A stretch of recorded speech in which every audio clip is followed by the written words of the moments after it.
Welcome to Magdeburg. Maybe you've heard of it, maybe you haven't. I'll bet you've never been here before. We're gonna get a look around, starting with images of the Elbe River. Very important historically, a trade route coming right past this city of Magdeburg in central Germany, which was a part long ago of the Hanseatic League, kind of a trading group of trading cities that perhaps somehow was a precursor to the European Union. You tell me. I'm gonna hit you with a bunch of info right up front, try to give you a little background on Magdeburg. This is right in central Germany. It was very badly destroyed during World War II by bombing and initially occupied by the American side, American army, only to be handed over to the Soviet military, and Magdeburg thus became part of the Eastern Bloc during the Cold War. It was a part of East Germany, and during that communist period was when this city was rebuilt after all of that destruction that was wrought here by the bombing during World War II. And we've got something right here already to show you. These are the old walls of the city of Magdeburg that you see down there, and its famous cathedral up above.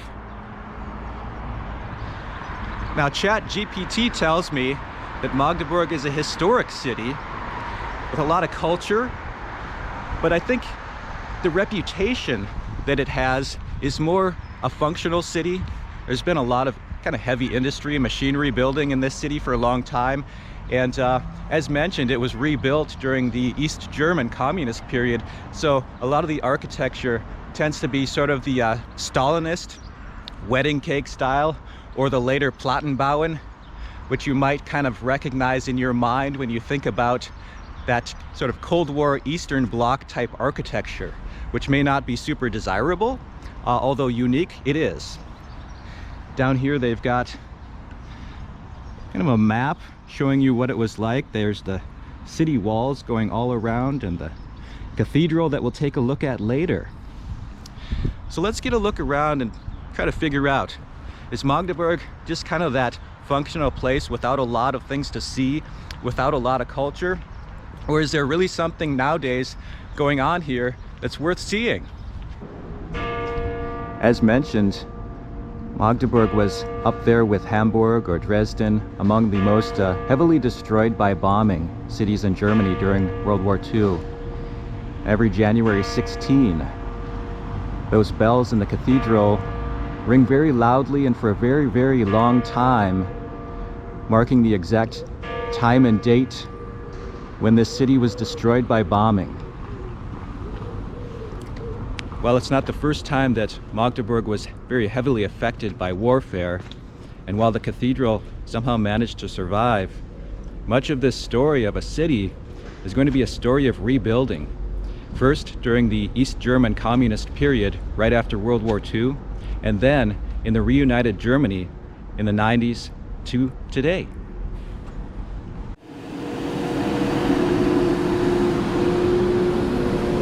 The guy in the little sweeper truck's following us around today.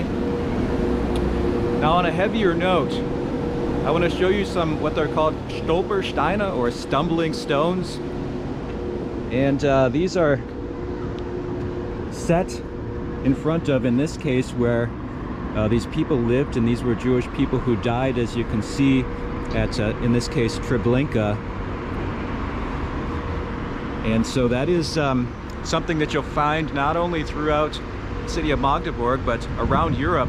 The Stolpersteine marking these locations where Jewish people who died in the Holocaust once lived. There's no shortage of variety when it comes to architecture in this city. And I'll show you across the road here, see if we can get a little peek at what's known as the Hundertwasser House. And this is a fairly recent piece of architecture. We'll try not to get run over by cyclists. If you ever get a chance to walk through there, there's a central courtyard, and all of the walking surfaces are very undulating. So let's go see if we can find ourselves some Stalinist style architecture. coming up here on an interesting little marker that tells the story of a little girl who's fallen out the window on the 5th floor of a burning building that was behind us here. And you can see how she was saved. She was caught by this Soviet soldier. All of that in 1969. And then across the way, some examples of some very early post-war Soviet architecture. Would you call that Stalinist, perhaps? Well, I hope that your Cyrillic is up to date. We're here at the little cemetery in a park, Nord Park, and this is a place where they actually have a lot of old Soviet graves here, and a little bit of a monument in the center of it all. You can sometimes find a wreath here, or you can see that people even have lit that candle there. Somebody left flowers at some point. And these graves, I think, are mostly right after World War II, when people, of course, in the Soviet army in this area, occupying this area, would have died from accident, disease, you name it. A lot of them just never made it back to the Soviet Union. And so they stayed right here in places like this. And we'll take a look. You can hardly even tell on this very common person's grave who they were. But I like to kind of focus maybe on the average soldier, right? As opposed to someone who would have had a grave more like this. 1947. At one point, probably some kind of picture would have been there. So that is the Soviet cemetery. I have to whisper, we're inside the Magdeburg Cathedral. Every little whisper will be heard.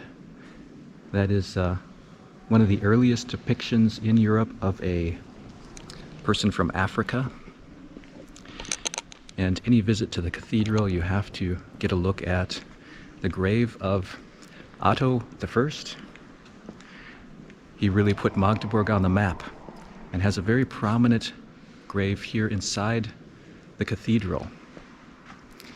And we'll get you a quick look here at how big this cathedral is inside. Closing things out in the rain here with some images of the Magdeburger Reiter, or the Magdeburger Rider. And that is believed to be Otto I. You might know him as Otto the Great up there. And this is also believed to be the oldest freestanding equestrian or horse statue north of the Alps. I can see that horse is quite small in comparison to Otto. And you can see the original right down the street in the museum. Yeah? So what can we say about Magdeburg? In conclusion, it may not blow your socks off with everything that you can see. It may not be the most glamorous place for you to visit in Germany, but it is genuine. You can find some genuine people around here. So if you like getting off the beaten path and seeing what real life is like, this is a place for you. So until we see you in Magdeburg, goodbye.